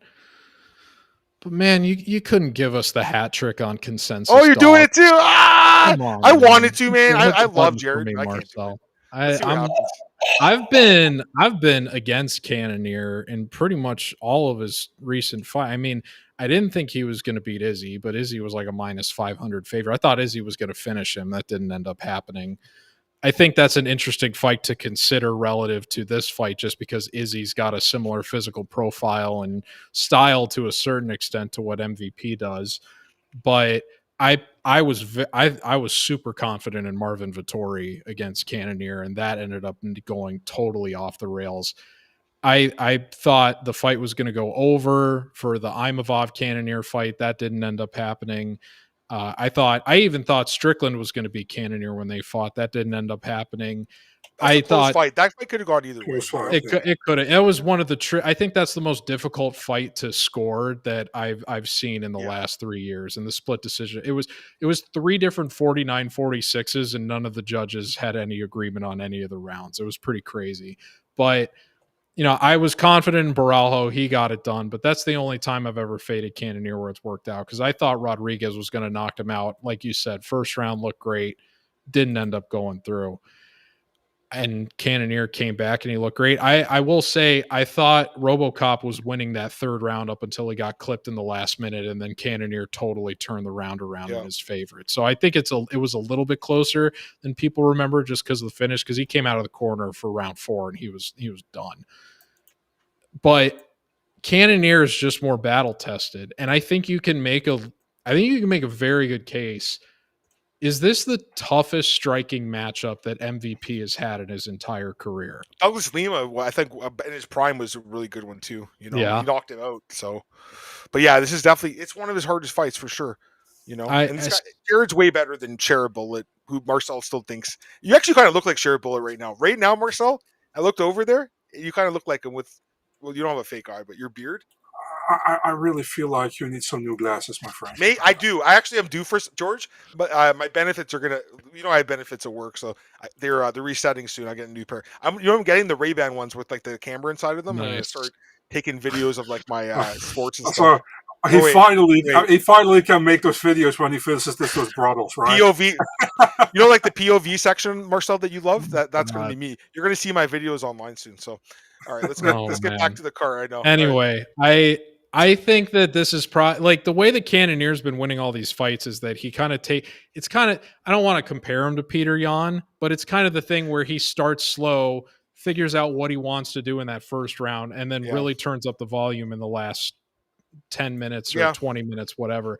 Yeah. I don't think that he's going to allow MVP to fight at the pace that he wants to. I think he's going to bring the fight to MVP in a way that he's not comfortable with and used to doing, because he's used to controlling it. And now that he's up at middleweight, he's not going to have the overwhelming physical advantages that he did for so much of his career fighting at welterweight. I think that Cannonier is the more tested guy that is going to be able to control the fight the way that he wants. And I think he's going to drop the first round fighting at the pace that MVP wants, but is going to swing the fight in his favor and make the adjustments he needs to win the last 10 minutes and get a 29-28 decision that hopefully people aren't booing. I think this was 5 rounds. I personally think Jared would be even better, but 3 rounds, I think Page can just dance around. All right. was it worse than Romero? That fight was bad too. Romero versus Izzy was a terrible title fight. Is Jared still in great? He's in amazing shape. He was in Eric McConaughey's corner. He's jacked, dude. He's one of the best like in shape 41-year-olds probably in the UFC. Marcel Bulletdorf, there you go. Fight doesn't go. I think it goes the distance. I think these guys think it probably does. We're all saying decision, kind of lean, or I think if MVP wins, he probably gets a knockout. But I still think that Cannonier, if Cannonier wins, it's going to be a decision. Tristan, yes, I agree. And like honestly, like last week, Angela Hill, like she kind of looked like she hit that cliff. Appreciate it, Haymaker. Thanks, man. Appreciate that. All right, let's get back to the next fight, guys. We're pretty deep in the show now, so let's get through these last couple, somewhat brief, because we do want to talk really quickly contender at the end. I didn't think the show would go this long, but that's okay because we have our friend George here. Geoff Neal taking on Carlos Prates. Striker's delight here. Very, very fun fight. Prates minus 240. Geoff Neal plus 205. I'm going to make this easy. I'm going to start 100% Carlos Prates wins this fight. I'm all over him. I really like him. I think he's one of the best bets in the card. I like Geoff Neal a lot. He's a very good fighter.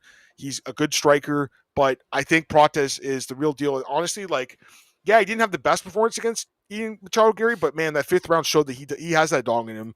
He almost knocked him out. He came on strong. Before that, knocking everyone out. I know Geoff hasn't been knocked out in a while. It's Kevin Holland knocked him out like 10 years ago or something, but I think maybe this is the fight. Because again, Geoff's taken a lot of damage in his fights too. I love Geoff Neal. I usually do pick him. I'm not picking him here. I'm taking Prates. Knockout or decision, I think either are live, but I really like Prates in this fight. Marcel, you agree with me? Yeah, I also picking Prates in this one. Geoff Neal can make a difficult fight with a lot of people, but he's also inconsistent. I feel like you know, he had a good fight with Rakhmonov, but he still lost. He got finished. Prates has looked great in the UFC. Besides that Gary fight, but he almost got Gary out in the 5th round. I'm going to go Prates here. I think it can be a fun fight, but I'm picking him by decision. I think he wins, not by finish, but by decision. George.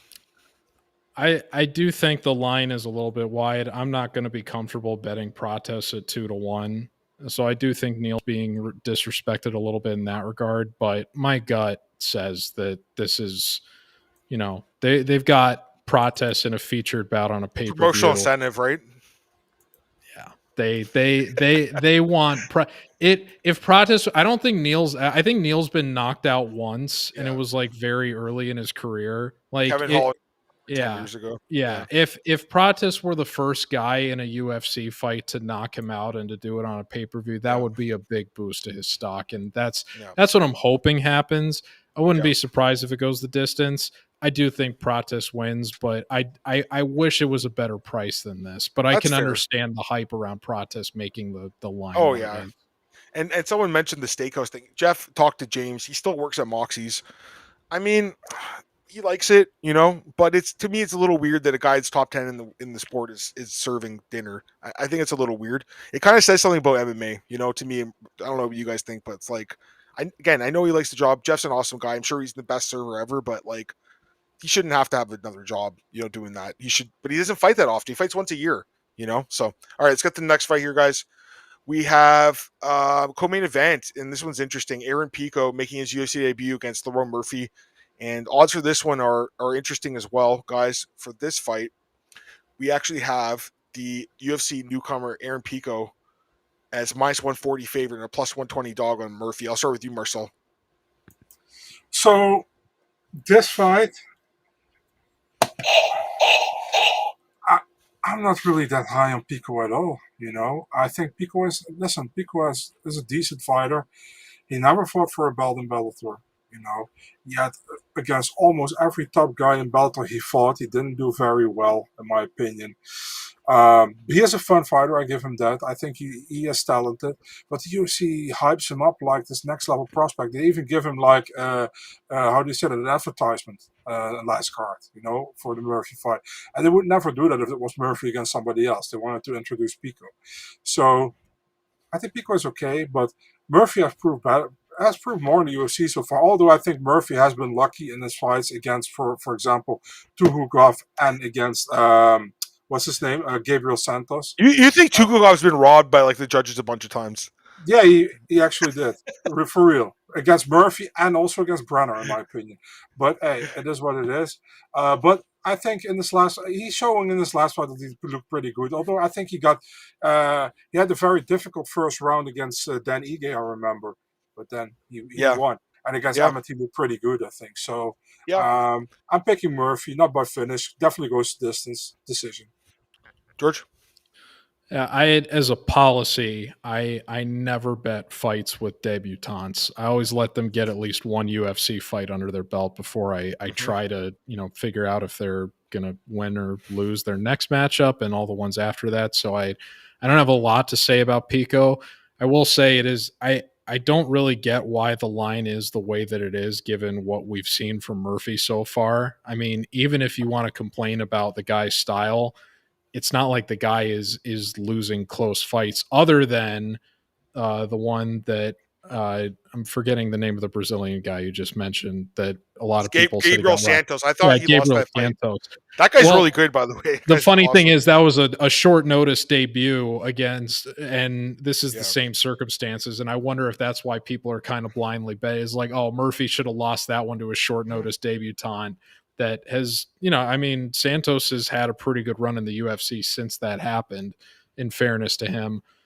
I can't say I know a lot about Pico, but from the respect that Murphy has earned to get to this point, I don't understand why he's the underdog here. So I am going to have to say that Murphy wins a decision here. So I'm going to be taking the underdog too. But again, I preface that saying I know almost next to nothing about Pico. And I said it at the top of the show. I hate that this is the co-main. Yeah.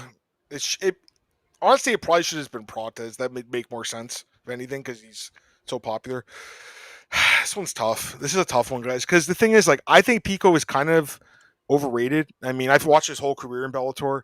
I've seen him get brutally knocked out a bunch of times, and it is what it is. But I mean, skill wise, the guy's incredible wrestler, huge knockout power, and he's in his prime now too. So this is tough because Murphy is a good fighter. I've been picking him in all his fights. I think I picked him in all of his fights. He's looked good for the most part. Not amazing, but solid enough to win. And he's had some good fights for sure. But he's also 34. No, I can't. I'm picking Pico. I don't. I listen. I didn't. I wasn't expecting to. Because I would have picked Evloev over Pico easily. But I think this fight is. I think it's one he can win, guys. Like, I think he can keep it standing and hurt Murphy, hurt him, get more moments and win. But like again, I'm not betting him. I'm not doing it. I also think that most likely the line shouldn't be. It probably should be Murphy as a favorite. But just because I think that doesn't mean I'm going to pick him. I have to take Pico, guys. But again, I don't feel good about it. I don't feel good about it at all. So. That's my pick. I'm sorry, guys. I wanted to go for another. We had two triple consensus. There was two other chances for it. My bad. It's your fault. We got one more shot coming up. We have one more shot. We have two so far. Let's see if we have the hat trick. Hat trick, George. That's the Canadian reference here. Right. Main event: Drake is Plessis against Hamzat Chimaev. Odds for this one: Drake or Hamzat minus 210. Drake is plus 180. So looks like the money's coming into Hamzat. Not surprised. I mean, he's been a favorite in all of his fights, obviously, and. He's a great fighter. I mean, we know that. And he's been in the UFC. It's crazy. He's actually been in the UFC a little bit longer than Drake is, like a few months longer, but has one less fight. Although, of course, most of his fights came early in his career. Well, we all know how this fight's going to go. It's either Hamzat's going to win in the first probably 10 minutes, and then if that doesn't happen, Drake probably takes over late and breaks him. I don't think this fight goes 5 rounds. I'd be surprised if that happens. I think, George, you're going to get an incredible title fight. I'm really jealous, actually, that you're going to be there, dude. But I'll live in your spirit, man, and I'll be watching at home and putting my scorecards on Twitter. Maybe they'll throw up on the broadcast, so we'll see. But hit the button. Let's go. Let's do it. Doing Drakus. If he survives, which I think he can, because he hasn't, shown any weakness. At least some weakness, but his ability to dog it out is second to none in the UFC right now. I think that Hamzat's going to have a really hard time submitting him or ground and pounding him. Fight goes on, Drake breaks him and finishes him late in the fight, like 4 or 5 TKO ground and pound. And still, Drake is Plessis. Marcel? This fight literally can go two ways, and that's not normally with a fight, but it's either like comes out early or it's like Drakkar late or by decision. And that's actually 3 ways, but you know what I mean. It's pretty clear, I think. The thing is, can Drakkar survive the first 1.5, 2 rounds? Because he has to survive those rounds probably. After that, and people will say Khamzat doesn't gas in fights. He always gasses in fights that going past the first and a half round. You saw it in the Burns fight. You saw it in the Usman fight. Man, it's super difficult, man. I feel like that Khamzat can get him out of there in the first 2 rounds. At the same time, man, it's so tempting to pick DDP, because he has that gas tank for 5 rounds, and if he survives the first 2 rounds, he has an amazing chance to win here, I think. And I think I'm going with that. So I'm picking DDP here, but it's also with like an asterisk around it, like Khamzat can beat him in the first 2 rounds, probably, or finish him. So we have at least a consensus dog here on this one again. I'm picking DDP, and I'm looking forward what George going to do. So have you guys had a fighter in the time that you've been watching UFC where you thought very early on that they could be at least a contender, not even a champion, but just a contender, and nobody else really you thought it was weird that nobody else really estimated them like that? Parker Porter, yeah. Parker Porter. Well, you know who I'm going to say, Marcel. You know what I'm talking about. Shamil Gaziev. Josh Van. Yeah.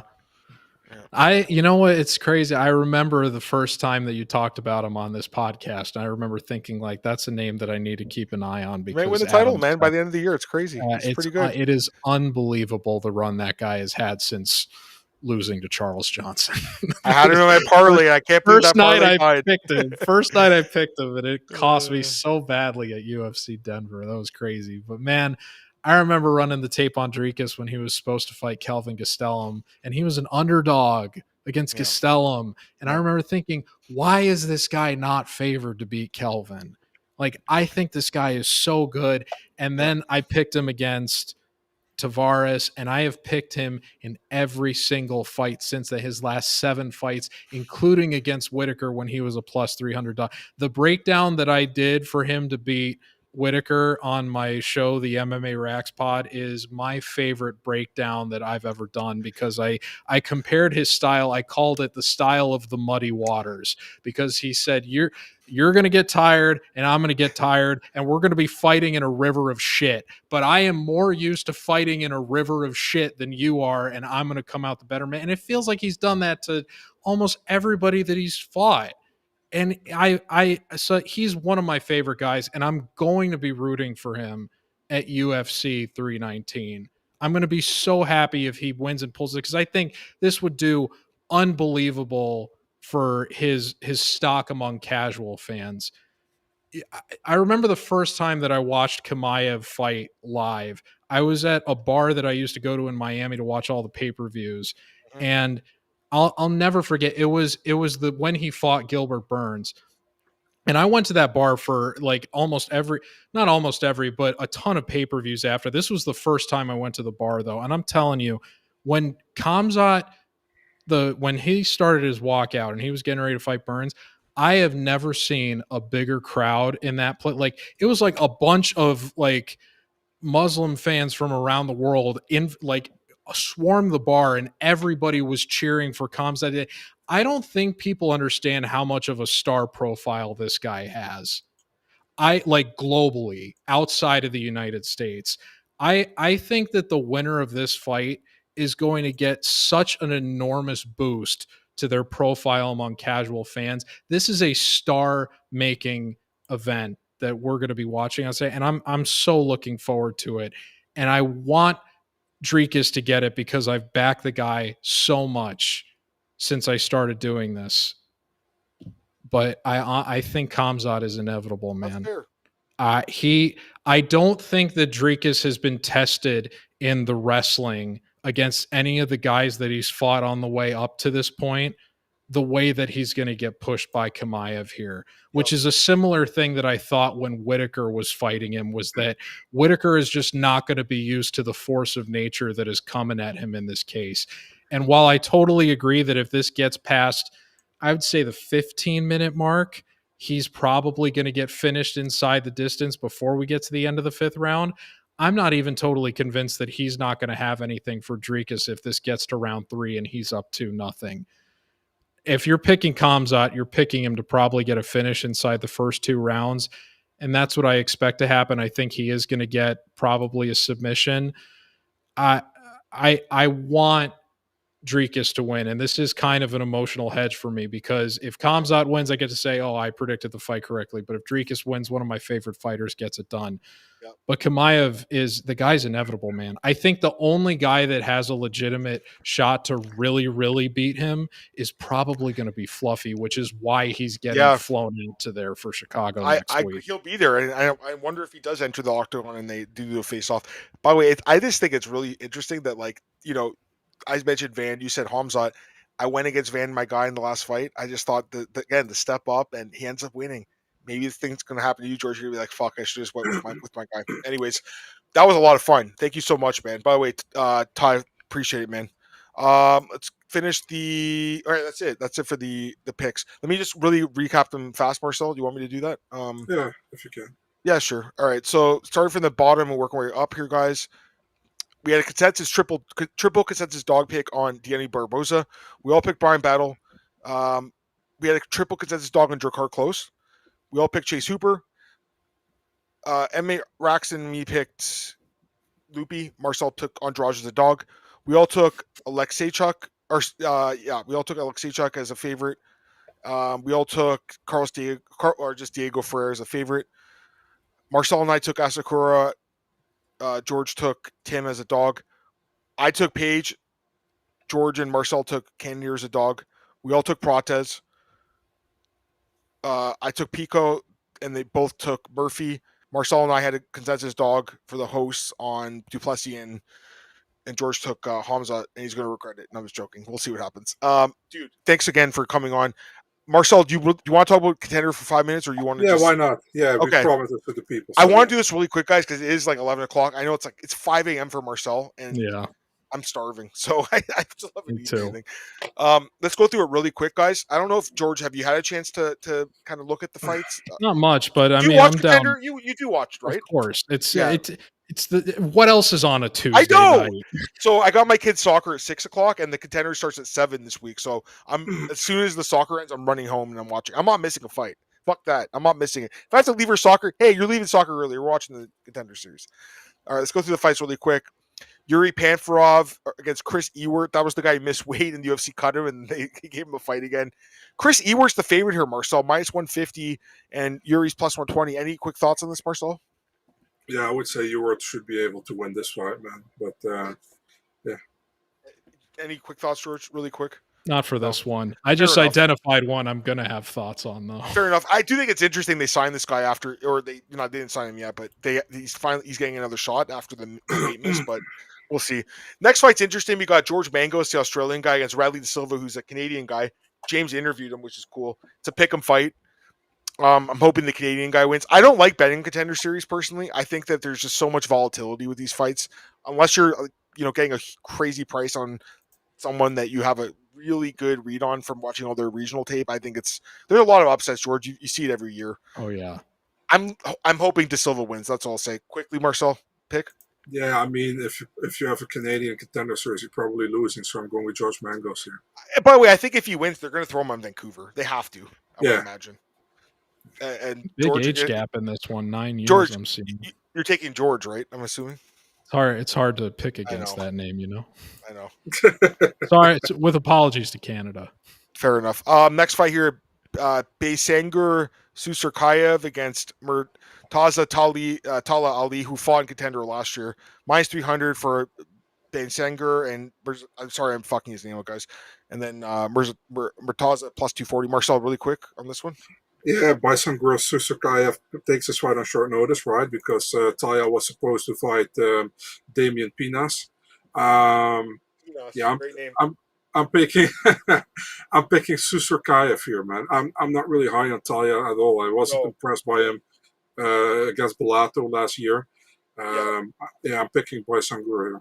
This is a pure fade on that guy for me, by the way. I'm blindly picking the other guy. So, George, I'm assuming you're going to he was a huge favorite over Bellato last season, and his performance was so bad. I can't believe that they're having him back on for the first show this season. My only guess is like they're going to go to Bahrain, or how do you say it? Bahrain? How do you say it, Marcel? Go to Qatar. Yeah. They're going to Qatar.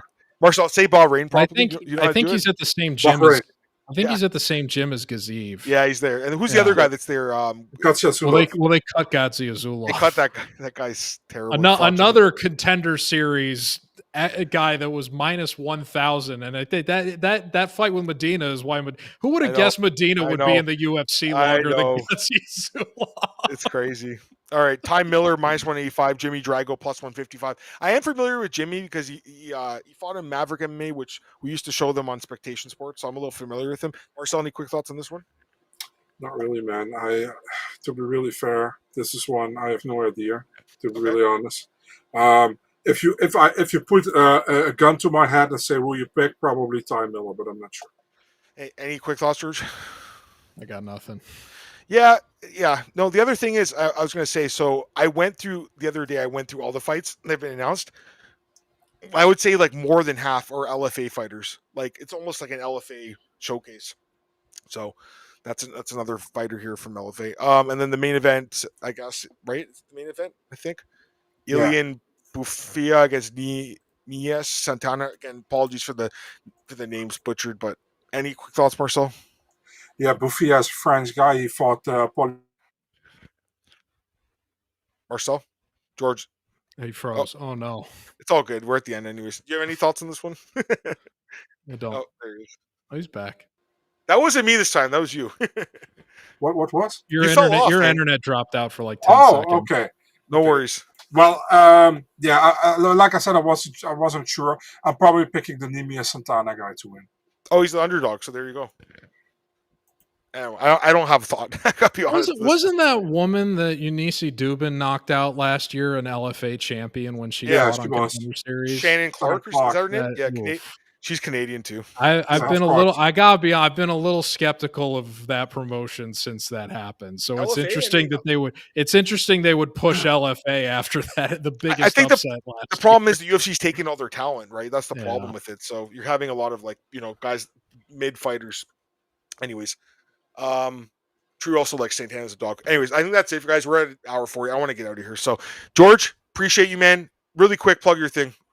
You can follow me on Twitter at MMA Racks. I'm going to have a more in-depth breakdown of all these fights on the Racks pod, which you can watch on YouTube this week. That'll be out Wednesday. I got to make sure that that's done before I get on my plane to go to Chicago Wednesday. So there you go. I've got a lot of dinners planned and activities and stuff, but I'm hoping to at least maybe run into a couple of the characters that we know and love from MMA Twitter and the gambling sphere while I'm out there. So we'll see what happens, but I'll be thinking about you guys while I'm there. And I'm always happy to come on, you guys. I'm very grateful. A quick shout out to Alex, who I know wanted to do a better show than an Apex card. And I had told Adam I really wanted to do this one because I told Alex it's okay. We talked. We keep Alex for the Apex cards. I know Alex. He's there, so it makes Alex more sense. Has no idea who I am, so but I know that he from watching the show. He watches the shows. He's probably seen you before. Alex, I'm grateful. Thank you, and I'm grateful to you guys. It's always a pleasure talking to you, and I've talked about how much I respect you, Marcel. All right, stop buttering us up, man. Enough. Go enjoy your Waffle House. We're gonna get out of here. Marcel, appreciate you joining me as well. Listen, we're gonna be back next week, guys. I might have to change the day, Marcel. I might have to do it another day instead of Sunday next week. So I was going to talk to you about this right after the podcast ended. What a cunt! I know I'm such a bitch. But George, have fun. Marcel, talk to you in a minute. Guys in the chat, appreciate all you guys. And the last question I'm going to get from Antoine. I mean, Cage Titans is good. We cover it, but yeah, LFA is still one of the better ones. But yeah, I mean, if at this point, it's a lot of the UFC they're taking all the best talent. There is a PFL card, but we just didn't have time to talk about Tristan. Sorry. It's a little bit too late now. Appreciate you guys. Have a great week, everyone.